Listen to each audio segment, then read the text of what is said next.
I'm Maya Rodriguez, 28 years old, and just a few months ago, my life felt like a perfectly crafted campaign. I was an associate creative director at Sterling & Stone, one of New York City's most prestigious advertising agencies. My days were a thrilling blur of brainstorming, client pitches, and late-night creative sessions, all fueled by an unwavering passion for storytelling. Growing up in Queens, I never imagined I'd be walking through glass-walled offices overlooking Times Square.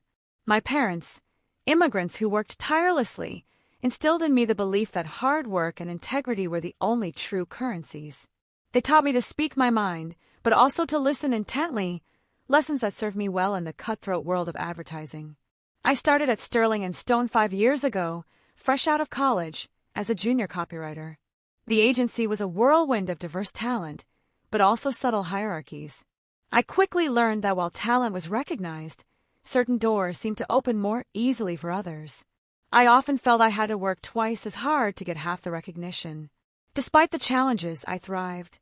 My campaigns consistently exceeded expectations, bringing in new clients and winning industry awards.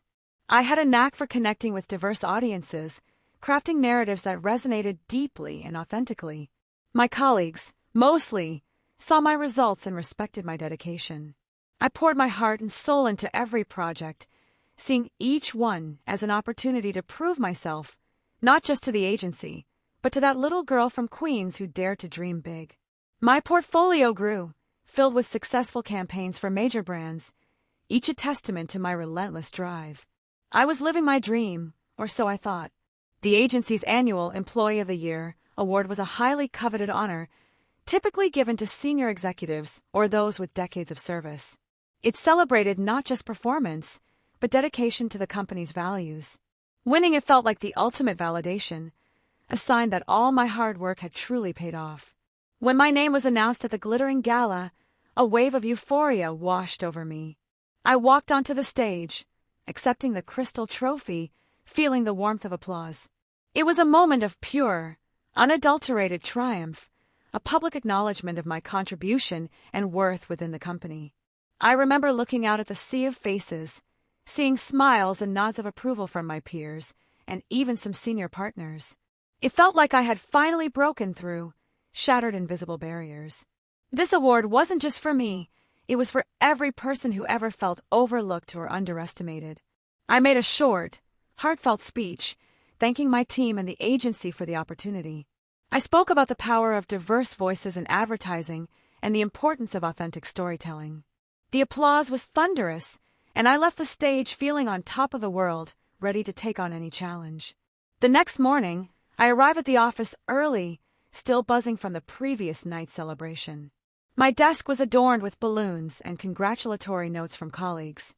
It was a beautiful sight, a tangible representation of my achievement and the respect I had earned. I felt a renewed sense of purpose, eager to leverage this recognition to push for more inclusive campaigns and greater opportunities for diverse talent within the agency. I envisioned a future where my voice, and the voices of others like me, would shape the industry. The possibilities seemed endless. However, a subtle undercurrent of change was already in motion. Whispers had been circulating about a new CEO, someone brought in from outside the agency to shake things up. Her name was Eleanor Vance, and her reputation preceded her as a ruthless corporate strategist. Her arrival was met with a mix of anticipation and apprehension. Some saw it as a chance for fresh perspectives, while others feared a disruption of the established culture. I, optimistically, believed that my recent achievement would position me favorably with the new leadership. Little did I know, the celebration of my greatest professional triumph was merely the calm before the storm. The very next chapter of my career was about to be written, but not in the way I had ever imagined. The stage was set for a confrontation I never saw coming, one that would challenge everything I believed about fairness and merit. My Employee of the Year trophy sat proudly on my desk, a symbol of what I had achieved. But it was about to become a stark reminder of how quickly things could change, and how fragile even the most hard-won recognition could be in the face of prejudice. Eleanor Vance's arrival at Sterling & Stone was less of an entrance and more of a takeover. She swept into the agency like a cold front, bringing with her an air of detached authority and an immediate shift in the office atmosphere. Her first all-hands meeting was less about vision and more about efficiency and streamlining. She was a woman in her late 50s, impeccably dressed, with sharp, scrutinizing eyes that seemed to miss nothing. Her demeanor was formal, almost clinical, and she rarely smiled. Her presence alone seemed to drain the vibrant energy that usually permeated our creative space. I tried to introduce myself after the meeting, eager to make a good impression as the recent Employee of the Year. I extended my hand, offering a warm greeting and expressing my excitement about her leadership. She barely met my gaze, offering a curt nod before turning to a senior partner. Her initial interactions with me were brief and dismissive. She seemed uninterested in my past achievements or my role in recent successful campaigns. It was as if my Employee of the Year award meant nothing to her, a mere formality rather than a testament to my capabilities. Within days, subtle changes began to ripple through the agency. Teams were reorganized, projects were reallocated, and a new emphasis was placed on traditional client relationships over innovative, digital-first approaches. It felt like a step backward for an agency that prided itself on being cutting-edge. I noticed that Eleanor seemed to favor certain individuals, primarily those who fit a very specific, traditional mold. They were often older, male, and had backgrounds that mirrored her own. Diversity, which had been a celebrated aspect of our agency culture, suddenly felt like an afterthought. My own projects, once central to the agency's strategic direction, began to be marginalized. Pitches I had been leading were reassigned to other teams, often with less experience in the areas I specialized in. My creative input, once highly valued, was now frequently overlooked or outright ignored. I tried to schedule a one-on-one meeting with Eleanor to discuss my role and how I could best contribute under her leadership. My requests were consistently deferred or met with vague promises. It became clear that she was intentionally avoiding any direct engagement with me. My colleagues, sensing the shift, offered words of caution and sympathy. Some advised me to keep my head down, while others expressed their frustration at the sudden change in agency dynamics. The vibrant, collaborative spirit we once shared began to fray under Eleanor's rigid control. The microaggressions became more frequent. During team meetings, Eleanor would often interrupt me, dismiss my ideas with a wave of her hand, or credit my contributions to others. It was subtle, but undeniably a pattern designed to diminish my presence and authority. She would often make comments about my unconventional approach, implying that my success was more due to luck than skill. "Your style is certainly unique, Maya," she once remarked, with a tone that suggested it was anything but a compliment. It felt like a direct attack on my identity. I started to question myself, wondering if I was misinterpreting her behavior. Was I being overly sensitive? Was this just a new management style I needed to adapt to? But deep down, I knew something was fundamentally wrong, something beyond mere professional differences. The contrast between the recognition I had received just weeks earlier and the dismissive treatment I was now enduring was jarring. The Employee of the Year trophy on my desk began to feel less like a symbol of triumph and more like a target on my back. I realized that Eleanor Vance wasn't interested in my past successes or my potential contributions. She had a preconceived notion of where I fit, or rather, where I didn't fit, within her vision for the agency. The joy of my award was slowly being overshadowed by a growing sense of unease and injustice. The atmosphere at Sterling & Stone grew increasingly tense under Eleanor Vance's leadership. Every day felt like walking on eggshells, with her scrutinizing gaze and dismissive comments creating an environment of fear and uncertainty. My Employee of the Year status seemed to make me a particular target. She began to systematically dismantle my influence within the agency. Key accounts I had cultivated were slowly transitioned to other teams, often without my knowledge or input. Projects I had initiated, some with significant potential, were either shelved or drastically altered beyond recognition. During client presentations, Eleanor would frequently cut me off, interjecting with her own ideas or rephrasing my points in a way that diminished my original contribution. It was a subtle power play, designed to assert her authority and undermine my professional standing in front of important clients. She also started assigning me to less visible, more administrative tasks, far below my pay grade and experience level. It felt like a deliberate attempt to sideline me, to keep me busy with menial work while more significant opportunities were given to others. I tried to maintain my professionalism, hoping that my continued performance would eventually speak for itself. I completed every task diligently, no matter how trivial, and continued to offer innovative ideas in meetings, even if they were consistently ignored. My mentor, David Chin, a veteran creative director at the agency, noticed the shift and expressed his concern. "Maya, what she's doing isn't about performance," he warned me during a quiet coffee break. "It's about control, and frankly, it feels personal." He advised me to document everything, every reassignment, every dismissed idea, every instance of her undermining behavior. "You need a paper trail," he insisted. Just in case.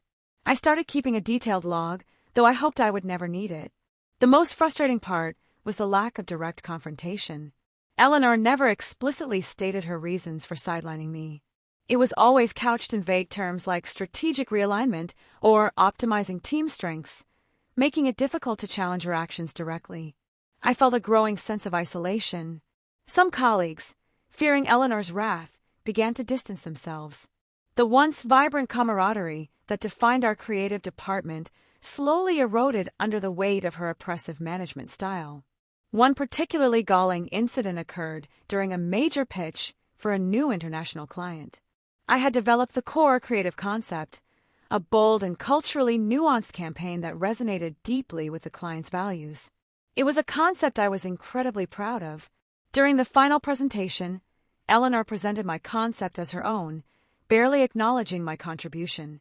She even changed a few key elements, stripping away the cultural authenticity that made it unique. The client looked confused, and I felt a pang of betrayal.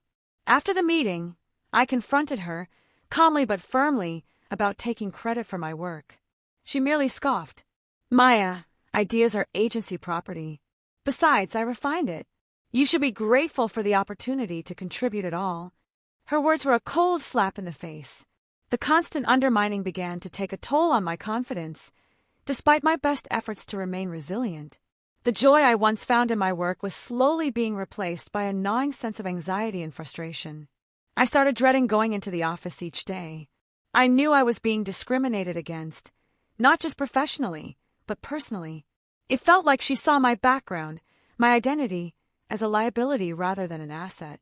The Employee of the Year award now felt like a cruel joke, a symbol of what was being systematically stripped away from me. I realized then that this wasn't just about a bad boss. It was about a deeper systemic issue. Eleanor Vance represented a gatekeeper, determined to maintain a certain status quo, and I, with my unique perspective and proven success, was a threat to her narrow vision. The morning of my firing began like any other, filled with the usual New York City hustle. I walked into the office, trying to shake off the lingering sense of dread that had become my constant companion. My Employee of the Year trophy still sat on my desk, a silent witness to the unfolding drama. I had a meeting scheduled with Eleanor Vance, ostensibly to discuss my future role within the agency. I approached it with a mix of trepidation and a faint hope that perhaps, just perhaps, she might finally acknowledge my contributions and offer a path forward.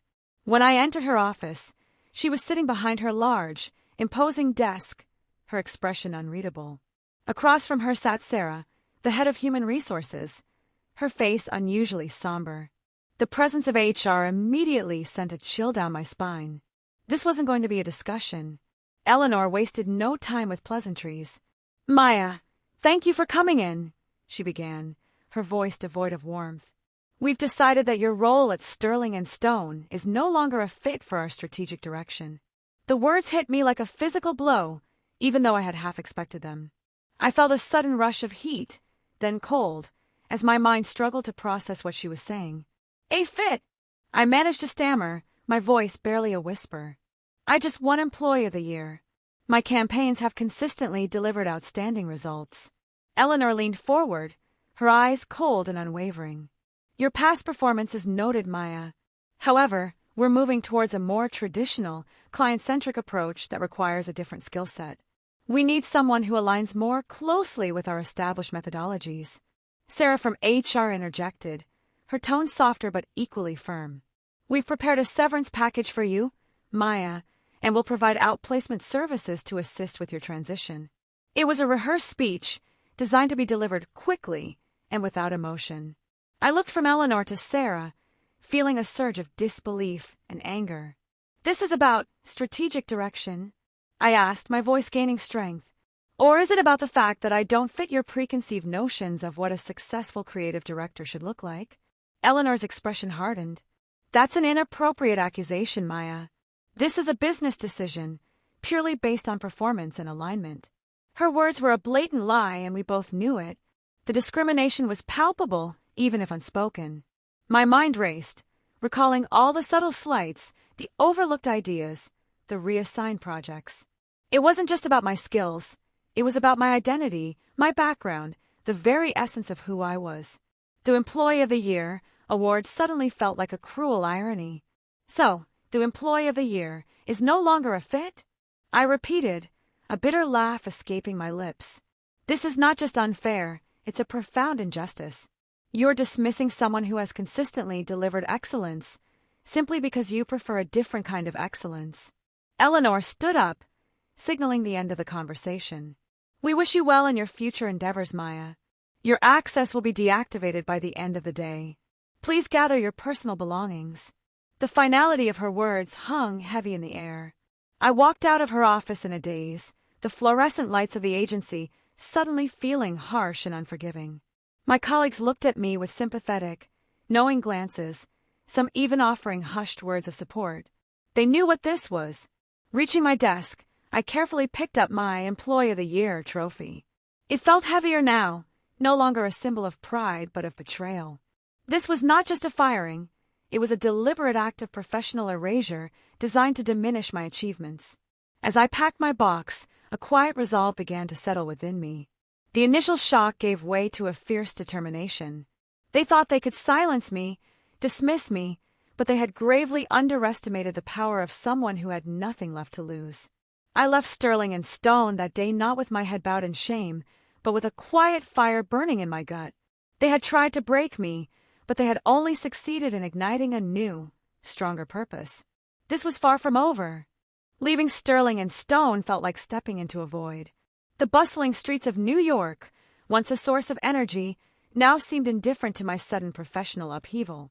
The Employee of the Year award felt like a distant, mocking memory. The initial days were a blur of anger, confusion, and a profound sense of injustice.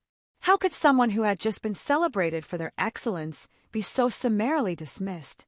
The narrative Eleanor had spun felt like a personal affront to my integrity and my years of dedication. I replayed every interaction, every subtle slight, every dismissive glance. It became increasingly clear that her actions were not just about strategic realignment, but about a deep-seated bias. My identity, my background, my very presence seemed to challenge her narrow worldview. My parents, though heartbroken for me, were a pillar of strength. "Mija," my mother said, holding my hand, "your worth is not defined by one person's prejudice. You are talented, and you will rise again." Their unwavering belief was a lifeline. David Chun, my former mentor, was one of the first to reach out. He was furious about Eleanor's decision and offered his full support. "Maya, this is a pattern," he confided. "She's systematically pushing out anyone who doesn't fit her image of the agency. You're just the most prominent example." He shared stories of other talented individuals, particularly women and people of color, who had been subtly sidelined or pushed out since Eleanor's arrival. It wasn't just me. It was a deliberate strategy to reshape the agency's demographics, stripping away its diversity. This revelation solidified my resolve. My firing wasn't an isolated incident. It was part of a larger, discriminatory agenda.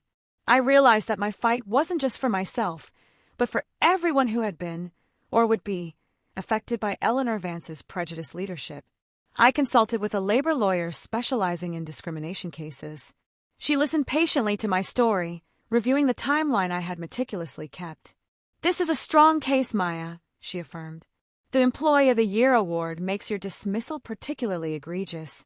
She explained the legal complexities, the burden of proof, and the long, arduous process of pursuing a lawsuit.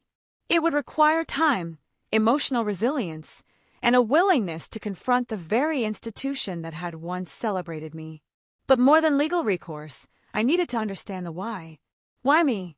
Why now? The lawyer suggested that often, such drastic actions are not just about prejudice, but about a deeper, hidden motive. She encouraged me to look for any missing pieces, any overlooked details. I started digging, not just into Eleanor's past at Sterling & Stone, but into her professional history before joining the agency. I scoured public records, industry articles, and social media, searching for any clues that might explain her extreme behavior. The agency's reputation was built on innovation and diversity. Eleanor's actions seemed to contradict the very values that had attracted top talent and major clients. There had to be something more, something she was trying to hide or achieve. During my research, I stumbled upon a seemingly innocuous article about a major, upcoming advertising conference.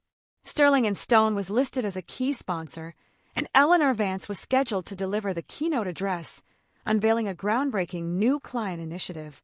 The article mentioned that the initiative was expected to be a game-changer for the industry, a multi-million-dollar campaign that had been in development for months. A cold dread settled in my stomach. I remembered a project, a massive pitch, that had been abruptly taken from me weeks ago.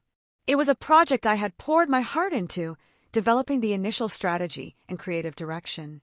It was highly confidential, codenamed Project Phoenix. Could this be it? Could Eleanor have fired me to take full credit for my work? The twist was beginning to reveal itself. The pieces of the puzzle began to click into place with chilling clarity. Project Phoenix, the highly confidential, multi-million-dollar initiative, was indeed the one Eleanor Vance was set to unveil as her own. My stomach churned with a mix of anger and a growing sense of vindication. I remembered the initial brainstorming sessions, the countless hours I had spent researching market trends and developing innovative concepts for Project Phoenix. It was a bold, ambitious campaign designed to revolutionize how a major tech client engaged with a diverse global audience. Eleanor had abruptly reassigned the project to a team she personally oversaw, claiming it needed a fresh perspective. At the time, I was hurt but complied. Now, I understood her true motive: to steal my intellectual property and claim it as her own. My lawyer, intrigued by this new development, advised me to gather every scrap of evidence related to Project Phoenix. Emails, concept drafts, meeting notes, even casual conversations, anything that could prove my original authorship and significant contribution. Fortunately, I had a habit of meticulously documenting my work, saving every version and every communication. I spent days sifting through old files, cloud storage, and even personal notebooks, piecing together a comprehensive timeline of my involvement.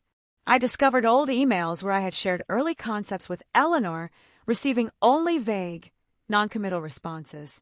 There were also internal presentations with my name clearly listed as the lead creative, now mysteriously scrubbed from the agency's shared drives. David Chun, my mentor, proved invaluable. He had been privy to many of the early discussions about Project Phoenix and remembered my pivotal role. He even had some archived internal communications that corroborated my claims. "She's a master manipulator, Maya," David said, shaking his head.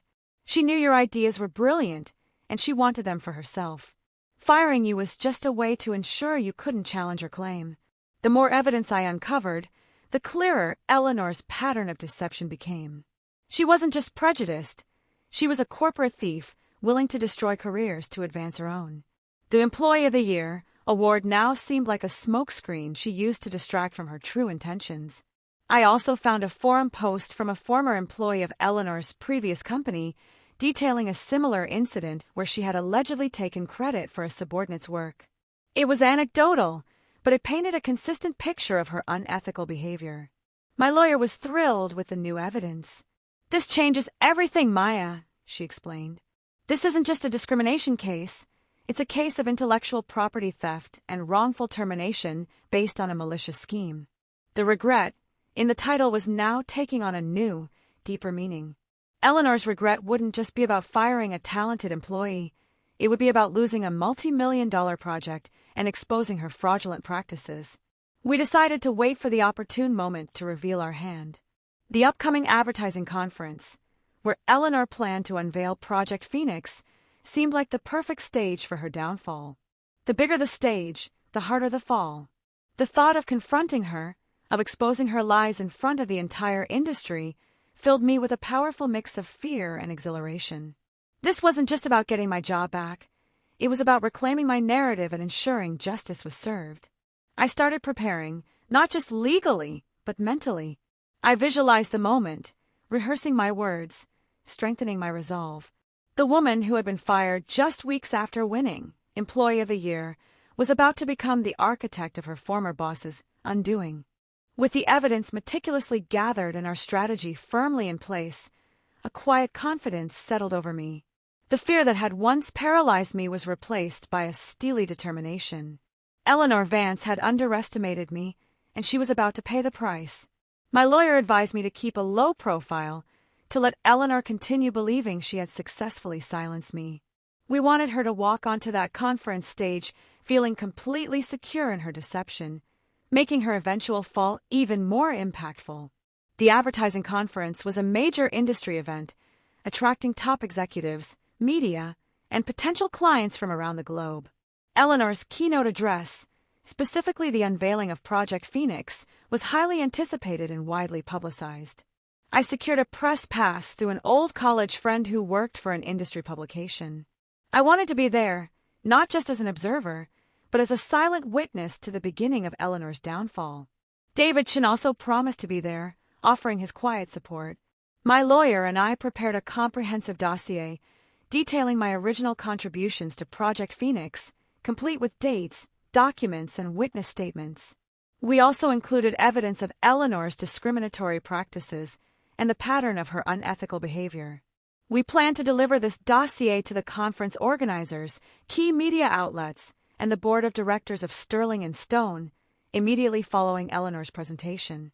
The timing was crucial for maximum impact and to prevent any cover-up. I spent hours rehearsing my own statement, should I need to address the media or the board. My voice had to be calm, factual, and unwavering, conveying the truth without succumbing to anger or emotion. This was about justice, not revenge. The days leading up to the conference were a whirlwind of anticipation. I felt a strange mix of nervousness and exhilaration, like an athlete preparing for the most important competition of their life. My future, and the future of countless others, depended on this moment. I remember the day I won Employee of the Year, the genuine joy and pride I felt. Now, that memory fueled my resolve. This wasn't just about reclaiming my work. It was about defending the very principles of merit and fairness that the award was supposed to represent. David Chin called me the night before the conference. "Maya, you've got this," he said, his voice firm. "The truth has a way of coming out, and when it does, it's undeniable. You're doing the right thing, not just for yourself, but for everyone." His words were a powerful reminder that I wasn't alone in this fight. The support of allies, however few, made all the difference. It gave me the courage to face the daunting task ahead. I spent the evening reviewing my notes, visualizing the conference hall, and mentally preparing for the confrontation. I knew it wouldn't be easy, but I was ready. The Employee of the Year, who was unjustly fired, was about to become the catalyst for a much-needed reckoning. My resolve hardened with each passing hour.